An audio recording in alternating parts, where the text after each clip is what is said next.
જય માતાજી, હું છું ગુજરાતસિંહ ઝાલા અને આપ જોઈ રહ્યા છો ઓફિશિયલ ક્ષત્રિય રાજપૂત સમાજ ગુજરાત। વાત કરીએ તો રાજુભાઈ કરપડા જેઓ 108 દિવસ ખેડૂતોની માટે થઈ અને આંદોલન કર્યા બાદ જેલવાસ ભોગવ્યો, ત્યારબાદ તેઓનું આમ આદમી પાર્ટીમાંથી રાજીનામું આપવું તે ખૂબ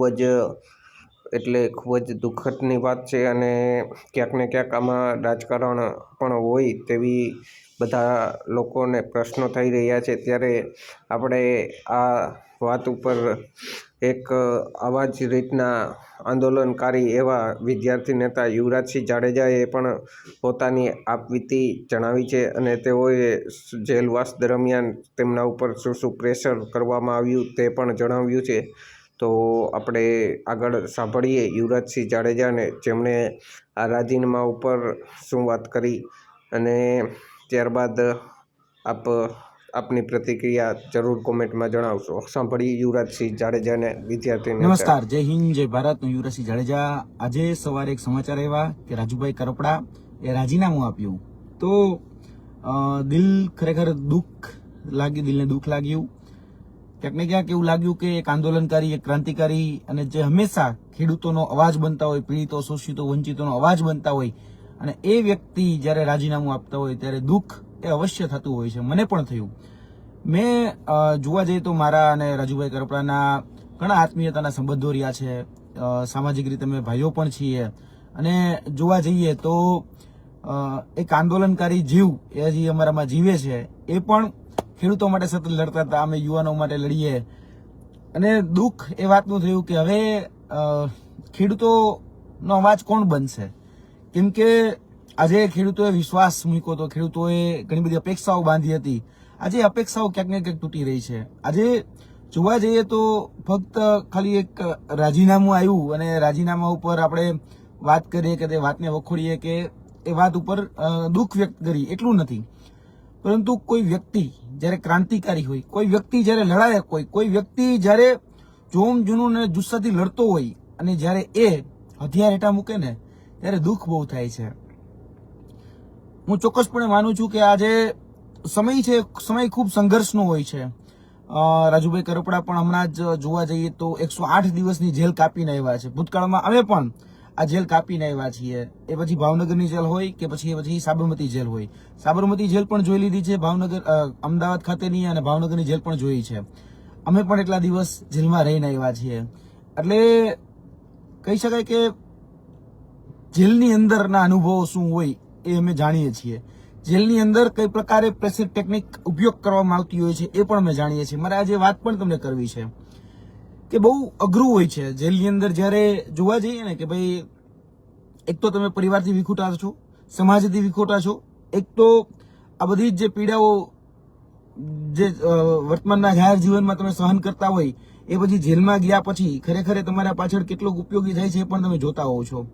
આજે એ રાજુભાઈ કરપડાએ પણ અનુભવ કર્યો છે, પ્રવીણભાઈ રામે પણ અનુભવ કર્યો છે, બીજા લોકો જે જેલમાં ગયા એને પણ અનુભવ કર્યો હશે કે આ ખૂબ સહેલું નથી હોતું કે ભાઈ આજે લડવું અને લડ્યા પછી જેલમાં જવું અને જેલમાં જઈ અને પોતાનું મનોબળ જે છે એ મજબૂત રાખવું, મક્કમ રહેવું, એ ક્યાંક ને ક્યાંક તોડવાનું કામ એ જેલ કરતી હોય છે। અને જેલ પછી જે બીજું કામ કરતા હોય છે, જે બની બેઠેલા જે સમાજના આગેવાનો હોય છે અને બીજું કે સરકારના જે કઠપુતળીઓ છે, જે અધિકારીઓ, જેને આપણે ઉચ્ચ અધિકારીઓ કહીએ છીએ, એસપી છે, આઈજી છે, એના કરતા પણ આપણે મોટા રેન્કવાળા જે અધિકારીઓ કહીએ છીએ ને એ અધિકારીઓ આપણને એક આપણી રક્ષા માટે છે। ખરેખર જોવા જઈએ તો જેલની અંદર લાઇઝનિંગનું કામ કરતા હોય છે। બની બેઠેલા જે સામાજિક આગેવાનો હોય છે, જેને ગામની અંદર 5 લોકો પણ પૂછવા તૈયાર ન હોય, પરંતુ કોઈ સેના સાથે, કોઈ સંગઠન સાથે કે કોઈ યુનિયન સાથે ક્યાંક જોડાઈ ગયા હોય અથવા તો પોતાનું બનાવી નાખ્યું પછી એના વડા થઈને બેઠા હોય, એ લોકોને જેલની અંદર એન્ટ્રી મળી જાય સરકારના ઈશારે। અને સરકારના ઈશારે જયારે અંદર એન્ટ્રી મળી જાય ત્યારે સરકારના ઈશારે ધાક ધમકીઓ આપવામાં આવે। આ બધું વીતેલું છે, આ બધું અનુભવેલું છે, એટલે આ વાત એ તમારા સમક્ષ કરવી જરૂરી છે કે ભાઈ એ લોકો આવે તમને પૂછે, બરોબર, કે ભાઈ હવે આગળ શું કરવું છે, કે ભાઈ તમારે સત્તા પક્ષ સાથે જોડાઈ જવું છે કે નથી જોડાવું, અને જો નહીં જોડાવું તો તમને પાસા કરી દેવામાં આવશે, તમને બીજા ગુનાઓ જે છે એની અંદર નાખી દેવામાં આવશે, તમને વધારે હેરાન કરવામાં આવશે, તમને તમારી બીજી ફાઇલો ખોલવામાં આવશે, ભૂતકાળમાં જો તમે કોઈ જગ્યાએ ગુનામાં હોય તો તમને એની પર સજા કરવામાં આવશે। આવું જ ક્યાંક ને ક્યાંક રાજુભાઈ કરપડા સાથે પણ બન્યું. કારણ કે રાજુભાઈ કરપડા સાથે બહુ એક જૂનો કેસ, અને જૂનો કેસમાં કહી શકાય 5 વર્ષ કે જન્મટીપની કંઈક સજા થયેલી નીતલી કોર્ટમાંથી, સુરેન્દ્રનગર જે ખાતે જે કેસ ચાલતો નીતલી કોર્ટમાં સજા થયેલી. હવે પ્રેશર ટેકનિક એવી અપનાવવામાં આવે કે ભાઈ જો નહીં છોડો, બરોબર છે, જો આમ આદમી પાર્ટી નહીં છોડો અથવા તો અમે કઈ એમ નહીં કરો તો આ જે બાબત છે એ બાબત અમે આગળ લઈ જશું અને હાઈકોર્ટની અંદર સજા પડાવીશું. આજે કોઈ પણ જાહેર જીવનનો વ્યક્તિ હોય, આજે પોતાને કહી શકાય પરિવારથી દૂર રહે અને જાહેર જીવનમાં ક્યાંક ને ક્યાંક સેવાકીય કાર્ય સાથે સંકળાયેલો હોય તો આજે જોવા જઈએ તો એને પણ ડર તો લાગતો જ હોય છે. એવું નથી કે ડર ન લાગતો, ડર બધાને લાગતો હોય છે. ક્યાંક ને ક્યાંક પ્રેશર ટેકનિક એ રાજુભાઈ ઉપર અપનાવવામાં આવી હોય એવું સ્પષ્ટપણે લાગી રહ્યું છે. પ્રેશર ટેકનિકમાં આજે માણસ જે છે માણસ તૂટી જતો હોય છે. પ્રેશર ટેકનિકમાં ક્યાંક ને ક્યાંક એને ફસાવાનો, એના ઉપર ષડયંત્ર, એના ઉપર કાવા દાવા, જૂઠા જે આગેવાનો હોય એ આગેવાનોને ઉભા કરી અને એ જેલ સુધી પહોંચાડવાના, જેલમાં એને દબાવવાના, જેલમાં એને કહેવાનું કે ભાઈ હજી સમજી જા, ક્યાં અર્બન નક્સલની પાર્ટીમાં છે, ક્યાં તારું આમાં કઈ ફ્યુચર નથી, તો અમારી સાથે આવતો રહે, ભવિષ્યમાં અમે તને આગળ લઈ જઈશું. આ બધી જ જે લોભામણી આમળી પીપળી દેખાડી શકતી હોય તે, અને તેની સાથે સાથે જે ધાક ધમકીઓ આપી શકાતી હોય એ તે તમામ એ આપતા હોય છે. પછી એ હાથ ફેરવતા જાય, પંપાતા જાય, આ તો અમે સમાજની દ્રષ્ટિએ તારી પાસે આવ્યા છીએ અને સમાજની દ્રષ્ટિએ એવું ઈચ્છીએ છીએ કે આ બધામાં તારે ક્યાં જવું, એમ કહેતા ચાલ અમે કઈ એમ કરે, બાકી એમ બધું આગળ ફોડી લેશું, જોઈ લેશું. આવું થતું હોય છે. આવું ભૂતકાળમાં બધા જે લોકો ક્રાંતિકારી છે, જે લોકો આંદોલનકારી છે એની સાથે થયું હશે. પણ આજે દુઃખ એ વાતનું છે કે રાજીનામુંમાં જોવા જઈએ તો મને એવું વ્યક્તિગતપણે લાગી રહ્યું છે, આ કોઈ પાર્ટીનું સ્ટેન્ડ કે કોઈ બીજું તો સ્ટેન્ડ છે નહીં, મને વ્યક્તિગત રીતે મારા અને રાજુભાઈ કરપડાના જે આત્મીયતાના સામાજિક સંબંધો, બીજા જે કહી શકાય મિત્રતા ભાવના અને આંદોલનકારીના જે સંબંધો રહ્યા છે એના ઉપરથી લાગી રહ્યું છે કે આ ગુજરાતને સૌથી મોટી ખોટ પડવાની છે એ ખેડૂત નેતાની. આ હકીકત છે.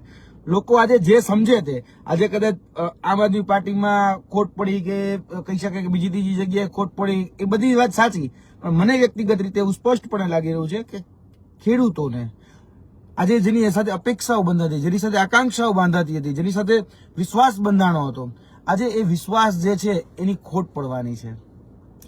આજે જોવા જઈએ તો મેં રાજુભાઈ સાથે ટેલિફોનિક વાતચીત કરી છે અને હું એની કહી શકાય મારા વડીલ છે, હું એને સલાહ ન આપી શકું, પણ એટલું તો હું ચોક્કસપણે કહું કે નિર્ણય ક્યારેય સાચો કે ખોટો હોતો નથી. નિર્ણય ને સાચો કે ખોટો સાબિત કરવો પડે છે. આજે કદાચ તમે કોઈ નિર્ણય લઈ રહ્યા છો તો આજે ક્યાંક તમે દ્રોહ નથી કરી રહ્યા ને, ભલે સામાન્ય જનતાનો દ્રોહ નથી કરી રહ્યા, અથવા તો જેને તમારી પર ભરોસો છે, ખેડૂતો હોય તો ખેડૂતોનો, આજે એ વિસ્તાર એટલે કે ચોટીલા ઉપર જયારે કહી શકે કે જે જન સમર્થન જેને મળ્યું હતું અને લગભગ મને યાદ છે ત્યાં સુધી બીજા ક્રમે તો એ વિધાનસભાની સીટ ઉપર પણ રહેલા હતા. આજે ક્યાંક ને ક્યાંક જે સત્તા પક્ષની જે રીતિ રહી છે, ખાસ કરીને ભારતીય જનતા પાર્ટીની જે નીતિ રીતિ રહી છે કે સામ દામ દંડ ભેદ, બરાબર, જે રીતે તોડી શકાતા હોય એ રીતે તોડો. તમે આજે તમને દબાવવામાં આવે, તમને ખરીદવામાં આવે, આજે કહી શકાય કે તમને સામાજિક રીતે તોડવામાં આવે, આજે તમને જાહેર જીવનમાંથી તમારી કાકરી કાઢી નાખવામાં આવે, તમને એ રીતે પ્રેશર લાવવામાં આવે, જે રીતે કહી શકાય ને મેં તમને કીધું કે સામ દામ દંડ ભેદમાં બધું આવી ગયું. બધી જ રીતે એ વ્યક્તિને તોડી નાખો. કેમ? કારણ કે આજે એ સામાન્ય નાગરિકનો અવાજ બને છે, સામાન્ય પીડિત શોષિત વંચિતોનો અવાજ બને છે, સામાન્ય ખેડૂતોનો અવાજ બને છે, જે ખૂબ ઓછા લોકો હોય છે કે જે અવાજ બની શકતા હોય છે. આ ગુજરાતની અંદર એ સૌથી મોટી ત્રુટિ છે, સૌથી મોટી કમી છે. વર્તમાન ગુજરાતની વાત કરું છું, ભૂતકાળના ગુજરાતની વાત નથી કરતો. ઇતિહાસમાં સરદાર પટેલ પણ થઈ ગયા અહીંથી, ગાંધીજી પણ અહીંથી થઈ ગયા, જ્યારે દેશને આઝાદી અપાવી છે અંગ્રેજોના શાસનમાંથી. એ આઝાદી અપાવી જ છે, એમાં ના જ નથી, બરોબર, એ સ્વીકારવું જ રહ્યું, એમાં ના જ નથી. કોઈને ગમે કે કોઈને ન ગમે એ બીજા નંબરની વાત છે, પરંતુ વર્તમાનમાં જે વ્યવસ્થા પરિવર્તનની જે લડાઈ છે એ વ્યવસ્થા પરિવર્તનની લડાઈમાં આજે જે લોકો લડી રહ્યા છે તો એ લોકો આજે ક્યાંક ને ક્યાંક એને તોડવામાં આવે છે, એમને મરોડવામાં આવે છે, એમને સામદામ ભેદની નીતિથી કાં તો ખરીદવામાં આવે છે, કાં તો પ્રેશર ટેકનિક આવે છે, એમ કેમ પ્રકારે એને દબાવવામાં આવે છે. અને આ જ થઈ રહ્યું છે. ગુજરાતની જનતા એ જાગવાની જરૂર છે. ગુજરાતની જનતા બધું જ જોઈ રહી છે. આજે ગુજરાતના યુવાનોના પ્રશ્ન અમે બોલતા હોય તો તમે જોયું હશે કે આટલા ગુજરાતની અંદર છેલ્લા 10 વર્ષમાં 34 તો પેપર લીક થયા. એ પેપર લીક ઉપર અમે બોલ્યા. આજે ગુજરાતની અંદર જે સ્પર્ધાત્મક પરીક્ષા હોય કે સરકારી રોજગારી કે સહકારી રોજગારીની જે વાત આવે તો એની અંદર ઓળખાણવાદ, પરિવારવાદ, લાગવકશાહી ચાલે છે એની ઉપર અમે બોલ્યા ત્યારે જેલમાં નાખવામાં આવે. આજે એક વ્યક્તિ આદિવાસી સમાજ માટે, આદિવાસીના વિસ્તાર માટે સતત જજુમે છે તો એને પણ તમે જોયું હશે એમ કેમ પ્રકારે દબાવવાનો પ્રયત્ન કરવામાં આવે. બધી જ જાતની પ્રેશર ટેકનિક એ ચેતર વસાવા ઉપર પણ બરાબર એ ઉપયોગ કરવામાં આવેલી છે. અમે ગાઢ મિત્રો છીએ એટલે બધું જ જાણીએ છીએ, ગાઢ સંબંધો છે, અમને ખબર છે. અમે પણ જેલમાં રહેલા છીએ, જેલ જોયેલી છે, જેલની યાતનાઓ વેઠેલી છે. એટલે એ બહુ સ્પષ્ટતા સાથે કહીએ છીએ કે આ સરકાર તોડવાનો પ્રયત્ન કરે છે બધી જ રીતે. જે લોકો આજે અવાજ બને છે ને તોડવાનો પ્રયત્ન કરે છે. આજે રાજુભાઈ કરપડા એક નથી તૂટ્યા, આજે હજારો જે ખેડૂતો, લાખો ખેડૂતો જે છે આજેનો અવાજ તૂટ્યો છે, આજે એની અપેક્ષાઓ તૂટી છે, આજે એની આકાંક્ષાઓ તૂટી છે. હું એ નથી જાણતો કે કાલ સવારે ક્યાં જશે, શું કરશે. મેં તો કીધું કે ભાઈ ભવિષ્ય માટે ખૂબ ખૂબ શુભેચ્છાઓ. નિર્ણય લઈ લીધો હોય તો નિર્ણય ઉપર કાયમ રહેવું જોઈએ. એ નિર્ણયને સાચો સાબિત કરવા માટેના પ્રયત્ન કરવા જોઈએ. નિર્ણય સાચો ખોટો હોતો જ નથી, પરંતુ ભવિષ્ય એ નક્કી કરતું હોય છે, કારણ કે ભવિષ્યના ગર્ભમાં છે આ બધું, કે આગળ શું થશે, કે આગળ શું થવું જોઈએ, એ તો બધું ભવિષ્યના ગર્ભમાં છે. પરંતુ આજે જે વ્યક્તિઓ લડે છે, પ્રવીણભાઈ રામ હોય તો આજે તમે જો 307 એની ઉપર પણ છે. આજે ચેતરભાઈ વસાવા લડે છે 307 એની ઉપર પણ છે. આજે રાજુભાઈ કરપડા લડે છે 307 એની ઉપર પણ છે. આજે યુવરાજસિંહ જાડેજા લડે છે, યુવરાજસિંહ જાડેજા ઉપર પણ 307 છે. બધા જ ઉપર 307 છે. કેમ? કારણ કે લડો છો. આજે સામાન્ય એવી ઘટનામાં, ખાલી ગ્લાસ ઉપાડવા જેવી ઘટનામાં 307 લાગી જાય છે. અમે તો કોઈ પર ગાડી ચડાવી નહોતી, સામે વાળો વ્યક્તિ ગાડી પર ચડી ગયો હતો. અમારા જ અમારો જે ગાડીનો કેમેરો છે એના દ્વારા જ અમારી ઉપર પ્રસ્થાપિત એવું કરવામાં આવ્યું કે તમે ગાડી તો 10ની સ્પીડે નહોતી, હજી તો ગાડી ખાલી રિવર્સ લેતા હતા ને વ્યક્તિ આવીને ચડી ગયો. તો અમને એવું કહી દેવામાં આવ્યું કે તમને ભાઈ તમે કોઈ વ્યક્તિને ઉડાડવાનો પ્રયત્ન કર્યો એમ કરીને 307 કરી અને સાબરમતી જેલમાં નાખી દીધા. એટલે તમે વિચારો કે 307 એ વિરોધ પક્ષ માટે તો કોમન થઈ ગઈ છે. જે લોકો આજે બોલે છે, જે લોકો આજે જજુમે છે, એને એમ કેમ પ્રકારે ફસાવા હોય એટલે 307 કરી દેવાની. બાકી ભારતીય જનતા પાર્ટીનો જેને ખેસ પહેર્યો એની ઉપર તો FIR પણ શું જાણવા જોગે નથી લેવામાં આવતી. અને હવે તો ગણિત દાખલાઓ આપીને થાકી જાય એમ છે, અગણિત. બરાબર? જે ભારતીય જનતા પાર્ટીમાં કદાચ પોલીસ સ્ટેશને જઈને કોઈ વ્યક્તિના વિરુદ્ધમાં ફરિયાદ આપે ને તો એ વ્યક્તિ કેસ જ ન લે, જાણવા જોગે ન લે, કશું જ ન કરે. અને કદાચ પોલીસ તો ત્યાં સુધી કરે કે ભાઈ સામેવાળો વ્યક્તિ તમારા ઉપર ફરિયાદ લખવા માટે આવ્યો છે, જરાક બારનો બાર સેટલમેન્ટ કરી લેજો. આવા તો દાખલા મેં જોયા છે. પોલીસ જે છે એ દલાલ બની ગયો હોય એ ભારતીય જનતા પાર્ટીનું, એવું તો ઘણી જગ્યાએ બન્યું છે જેની કોઈ સીમા જ નથી. મિત્રો, આ દુઃખ, આ પીડા, આ વ્યથા એટલા માટે કહું છું કારણ કે આપણે રાજુભાઈ કરપડા એ ભઠ્ઠી જે હતી, અગ્નિની ભઠ્ઠી હતી, એમાંથી તપેલો વ્યક્તિ એ આપણને મળ્યો હતો. આપણે હંમેશા એને સાથ સહકાર અને સહયોગ આપવો જોઈતો હતો.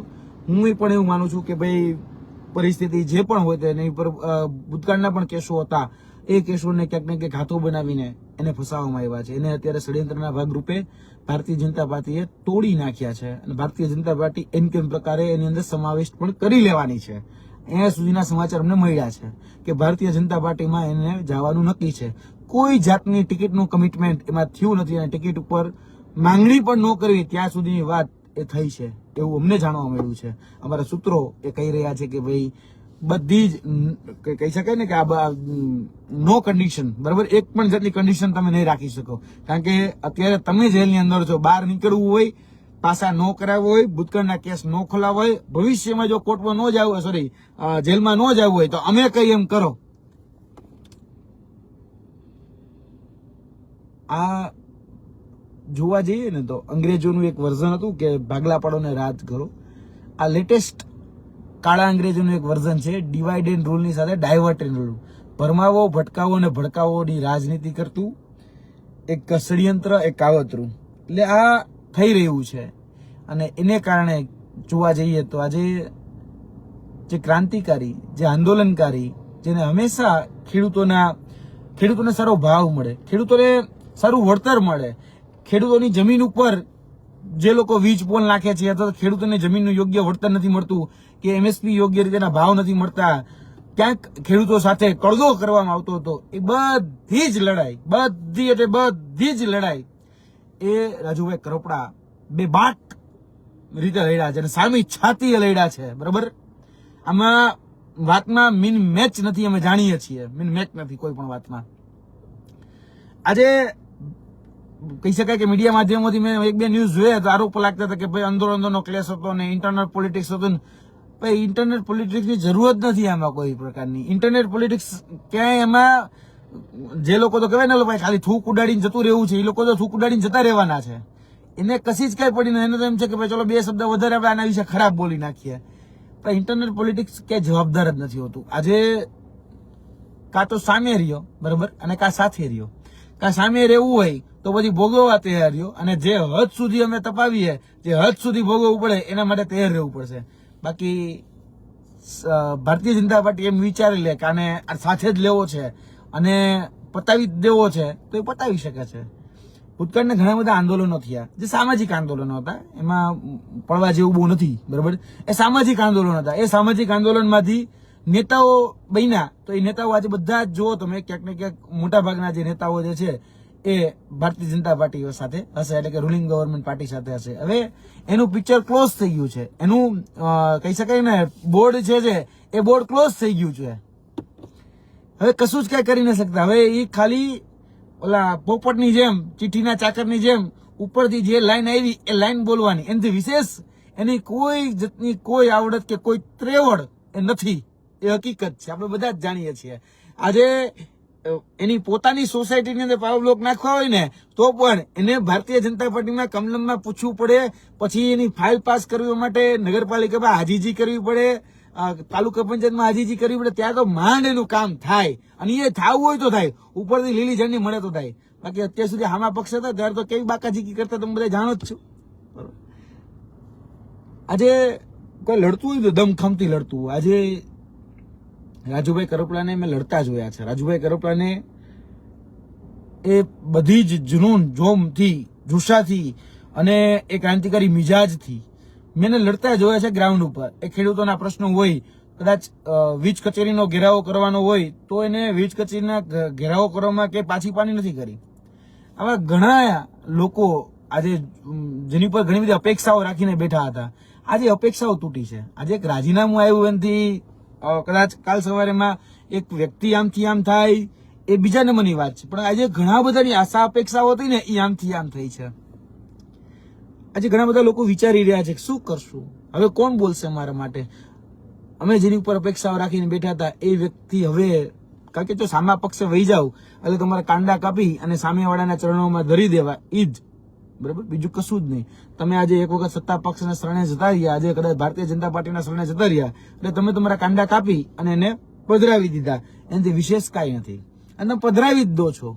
કેમ કે પછી તમે કશું જ કઈ બોલી નથી શકતા. પછી તમે મેં કીધું કે બોલતા પોપટની જેમ અને ચીઠીના ચાકરની જેમ એનું તમે જે ઉપરથી જે આદેશ આવે એ તમારે અનુસરવાનો છે. બાકી તમારી આવડત કે તમારી ત્રવણમાં તમે તમારી શેરીમાં પાવર બ્લોક ન નાખી શકો એનાથી વધારે વિશેષ વાત તો શું કરવાની.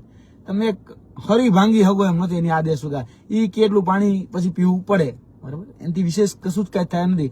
બાકી મેં એવા નેતા જોયા હતા કે જે વિરોધ પક્ષમાં હતા ને હું ડિબેટમાં એની સાથે બેસતો ને તો મને એને સાંભળવા ગમતા. આમ બોલે એટલે એની વાત છટા, એનું તર્ક એ ભારતીય જનતા પાર્ટીના કોઈ નેતાઓમાં નહોતું. પણ આજે ક્યાંય જોવા નથી મળતા. જે નેતાઓને મેં કહી શકાય કે એક વખત આંદોલનમાં જોયેલા હતા, જે રીતે એને પરિવર્તન માટેની જે લડાઈઓ લડી તો એમ થતું કે ઓહો કેવડી મોટી લડાઈઓ લડે, પણ અંતે તો સરકારના ખોળે બેઠા એટલે વાત પૂરી, બરાબર, બધું પૂરું થઈ ગયું. એટલે આજે દુઃખ એ વાતનું લાગ્યું, કારણ કે હું એક આંદોલનકારી છું. આજે વ્યવસ્થા પરિવર્તનની લડાઈ હું પણ લડું છું. ગુજરાતના યુવાનોના પ્રશ્નો હોય કે ગુજરાતના ભ્રષ્ટાચારના જે પ્રશ્નો હોય એ સતત હું ઉજાગર કરતા હોઉં છું. આવનાર દિવસોની અંદર ખૂબ મોટું કૌભાંડ હું સામે લાવવાનો છું, આ હકીકત છે. કદાચ એકાદ મહિનાથી તમને શાંત જોયો હશે, કદાચ એકાદ મહિનાથી કદાચ મારા વિડીયો નહીં આવ્યો હોય, પરંતુ અમે અમારી જે એક્ટિવિઝમ છે, બરાબર, તમારું જે વિશલ બ્લોઅર તરીકેનું જે કામ છે એ અમે ક્યાંય ચૂક્યા નથી અને ચૂકવાના પણ નથી. આ લડાઈ આપણા બધાની છે, સંયુક્ત લડાઈ છે. રાજુભાઈ કરપડા જયારે રાજીનામું આપે છે તો એમાં હું એવું માનું છું કે ગુજરાતની જનતાની પણ હાર છે, ગુજરાતના ખેડૂતોની પણ હાર છે. આજે જે વ્યક્તિ સતત આપણા પ્રશ્નો માટે વેદના, આપણી પીડા માટે, આપણી વેદના માટે સતત એ બોલતો હોય, એ ઝઝૂમતો હોય, ત્યારે આપણી કંઈક ખામી રહી ગઈ હશે તો જ આજે એને રાજીનામું આપ્યું હશે એવું માનું છું. આવનાર દિવસોની અંદર એ આટલી બેબાક રીતે કે શું કહેવાય, આટલી જૂનથી, આટલું જોમથી, જુસ્સાથી એ નહીં લડી શકે, એ હકીકત છે. એટલે મિત્રો, સાથે મળી અને આની પર આત્મમંથન કરીએ, આત્મચિંતન કરીએ, મનન કરીએ, મંથન કરીએ. કારણ કે આ દિવસો એ ખરેખર ખૂબ કપરા છે, આ પીડાદાયક છે. અને આ પીડા જે છે એ આપણે બધાએ સમજવાની જરૂર છે કે આપણે લડાયક વ્યક્તિઓને ગુમાવતા છીએ. અને ગુજરાતમાં મેં કીધું એમ કે ભૂતકાળમાં તો ઘણા બધા લડાયક નેતાઓ થઈ ગયા, ક્રાંતિકારી નેતાઓ થઈ ગયા, આંદોલનકારી થઈ ગયા, પણ વર્તમાનમાં એની બહુ મોટી ઉણપ છે. જે જાહેર જનતા માટે લડે, જે પરમાર્થ માટે લડે, જે આપણા જે પ્રશ્નો છે, બરાબર, બેઝિક જે આપણી નીડ છે, બેઝિક જે આપણા પ્રશ્નો છે એના માટે લડે, એવા નેતાઓ બહુ ઓછા છે ગુજરાતની અંદર, આખા દેશની અંદર ઓછા છે. અત્યારે જોવા જાવ ને તો આ દેશને અને આ ગુજરાતને મુદ્દાઓને આવરી અને લડતા નેતાઓની જરૂર છે. સમાજના નેતાઓ તો ખૂબ જોયા યાર, બરાબર, ખૂબ જોયા. આજે અલગ અલગ સમાજ બધું કહી શકાય કે બંધારણ બનાવે છે. આજે નીતિ નિયમો, હું બંધારણ શબ્દ તો એના માટે યોગ્ય નથી, હું શબ્દ વાપરું છું આચારસંહિતા. કારણ કે બંધારણ તો બહુ વિશાળ શબ્દ થઈ જાય અને ભારતનું બંધારણ ઓલરેડી છે, બરાબર છે. એ નીતિ નિયમો ઓલરેડી આપણા પૂર્વજોએ, આપણા વડવાઓએ, આપણા બાપ દાદાઓએ ઘડીને ગયા છે અને બંધારણ આપણું ઘડાઈ ચૂક્યું છે. જ્યારે કોઈ સામાજિક રીતે કોઈ નીતિ નિયમો ઘડાતા હોય તો એને આચારસંહિતા જ કહેવું જોઈએ મારી દ્રષ્ટિએ. પછી લોકો અથવા સમાજ જે એને ગણતરી કરે એને મુબારક, બરાબર. મને એક વિચાર બંધારણ ઉપરથી પણ આવ્યો કે દેશનું જોરે બંધારણ ઘડાતું હતું, દેશનું બંધારણ, બરાબર, ત્યારે લગભગ હું ભૂલતો ન હોય તો કે ભાઈ 2 વર્ષ 11 મહિના અને 18 દિવસ જેટલો સમય લાગ્યો હતો. 2 વર્ષ 11 મહિના અને 18 દિવસ જેટલો સમય લાગ્યો હતો. અને એમાં કોઈ વિચાર મૂકવામાં આવે ને તો એની પર મંથન થતું, ચિંતન થતું, એની પરથી સાર નીકળતો કે આ કોના ફાયદા માટે, કોના નુકસાન માટે, આપણે કોને આગળ લાવવા માંગીએ છીએ, એક વિચાર મુકાતો હતો અને પછી એનું અમલીકરણ થતું હતું, એનું અનુકરણ થતું હતું. આપણે જયારે કહીએ છીએ સામાજિક રીતે આપણે બંધારણ બનાવવું છે તો બંધારણ બનાવીએ છીએ, એવી વાત કરીએ છીએ, તો આપણે છેવાડાના વ્યક્તિને પણ વિચારવું પડશે કે ભાઈ છેવાડાના વ્યક્તિને આનાથી નુકસાન નથી ને, એવા નીતિ નિયમો આપણે ઘડવા પડશે, એવી આચારસંહિતાઓ ઘડવી પડે કે ભાઈ આપણે તમામ જે દ્રષ્ટિકોણ છે, બરાબર, તમામ જે આપણે જે ડાયમેન્શન કહીએ, તમામ જે ડાયરેક્શન કહીએ, એ તમામ વસ્તુ આપણે જોવી જરૂરી છે, જેનાથી કોઈનું અહિત ન થાય, કોઈનું પણ. કારણ કે ઘણા બધા વિવાદો અત્યારે સોશિયલ મીડિયા હોય, ઇલેક્ટ્રોનિક મીડિયા, પ્રિન્ટ મીડિયાની અંદર ચાલે છે. હું એ વિવાદોમાં પડવા નથી માંગતો, પણ બંધારણની વાત આવી એટલે મારે ચોક્કસપણે થયું કે ભાઈ અમે બંધારણ વાંચીને મોટા થયા છીએ, બંધારણની વિશે જાણીએ છીએ, બરાબર. બંધારણ કઈ રીતે બન્યું, તો એનો ઇતિહાસ શું હતો, 1935નો એક્ટ શું હતો એ પણ અમે જાણ્યો. બાબા સાહેબ આંબેડકરે આખા બીજા જે દેશો હતા એ બીજા દેશોમાં કઈ રીતે બંધારણની સારી બાબતો શું હતી, બીજા અન્ય ઘણા બધા એવા હતા, બરાબર, નેતાઓ હતા કે જેને એ બાબતો તપાસી અને પછી એ એડોપ્ટ કરી અને પછી આપણા બંધારણની અંદર મૂકી. એટલે સારી બાબત લેવી, બરાબર, જેને કારણે આપણા સમાજનો સર્વાંગી વિકાસ થાય, આપણા દેશનો સર્વાંગી વિકાસ થાય, બરાબર. એના માટે શું પ્રયત્નો થઈ શકે ને એ બધા પ્રયત્નો કર્યા. પરંતુ અત્યારે એ યાદ રાખવું જોઈએ. હું કોઈની ટીકા ટિપ્પણીમાં પડવા નથી માંગતો અને કોઈની ટીકા ટિપ્પણી હું કરતો પણ નથી, પણ આ દેશનું બંધારણ છે ને એ સૌથી મોટું બંધારણ છે, એ હંમેશા આપણે ધ્યાનમાં રાખવું જોઈએ. આપણે આ દેશના બંધારણનો અનંત થાય છે અત્યારે, તો આપણે બોલીએ છીએ ખરી, આપણા જ હક અધિકાર એ છીનવાઈ રહ્યા છે, તો શું આપણે બોલીએ છીએ ખરા? કારણ કે દેશનું બંધારણ સર્વોપરી છે. આખા દેશની અંદર તમે જોશો ને, કદાચ તમે બંધારણ વાંચ્યું હશે ને તો તમને ખ્યાલ પડશે કે આપણી જે વ્યવસ્થા તંત્ર છે, બરોબર, એ તમામ પ્રકારના વ્યવસ્થા, ન્યાયતંત્ર હોય, જેને આપણે જ્યુડિશિયલ કહીએ છીએ, જ્યુડિશિયલ હોય કે પછી વૈધાનિક હોય, જેને આપણે સંવૈધાનિક રીતે પાર્લામેન્ટ કહીએ છીએ, વિધાનસભા કહીએ છીએ, એ બધા જ જે છે ને એને અલ્ટિમેટલી ઉપર કોણ છે ખબર છે? બંધારણ છે. બધાની સર્વોપરી બંધારણ છે. આ દેશમાં સર્વોપરી બંધારણ છે. આપણા દેશનું બંધારણનું હનન થાય છે ત્યારે આપણે કોઈ બોલતા નથી. સામાજિક બંધારણના હનનમાં આપણે બધા જ બોલવા નીકળી જઈએ છીએ. બધા જ લોકો પોતપોતાના દ્રષ્ટિકોણ મુજબ ટીકા ટિપ્પણીઓ કરે છે, પણ આ દેશનું બંધારણ અત્યારે ક્યાંક ને ક્યાંક ખાડામાં જયું છે. દેશની અસ્મિતા તૂટી રહી છે, બરાબર? દેશની અખંડિતતા તૂટી રહી છે. આ દેશ એ વિવિધતામાં એકતાનો દેશ છે. તમે સમાજ પણ વિવિધતામાં એકતાનો સમાજ છે. એ વાત, આટલી વાત જો સમજાઈ જાય તો આ વિખવાદ જે તે વર્તમાનમાં ચાલી રહ્યા છે ને એ બંધ થઈ જશે. વાત હતી રાજુભાઈ કરપડાની. તો રાજુભાઈ કરપડા, મેં કીધું એમ કે મારા માટે ઘણી મોટી ખોટ પડી છે, કારણ કે એક આંદોલનકારી તરીકે મને એવું સ્પષ્ટપણે લાગે છે કે એક જે લડાઈ જે લડાતી હતી એમાં એનું બહુ મોટું યોગદાન હતું. કદાચ એને ભવિષ્યમાં હું એને લડતા જોઈશ કે નહીં જોઈએ મને ખબર નથી. અત્યારે તો નથી લાગતું કે હું જોઈશ, કારણ કે મેં જે રીતે ચર્ચા કરી, મેં જે રીતે જાણ્યું, મારા સૂત્રો, મારા મિત્રો જે કહી રહ્યા છે એ પ્રમાણે મને એવું લાગે છે કે સારું ગજબ થઈ ગયું, આવું ડિસિઝન લેવું પડ્યું, બરાબર?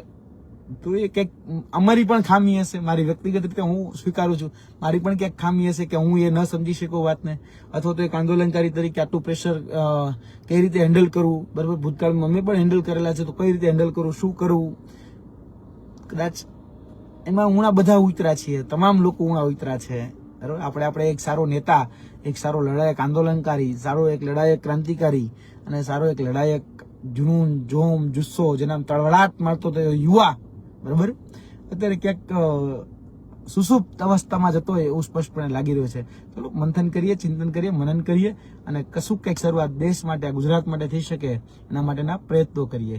જય હિન્દ, જય ભારત.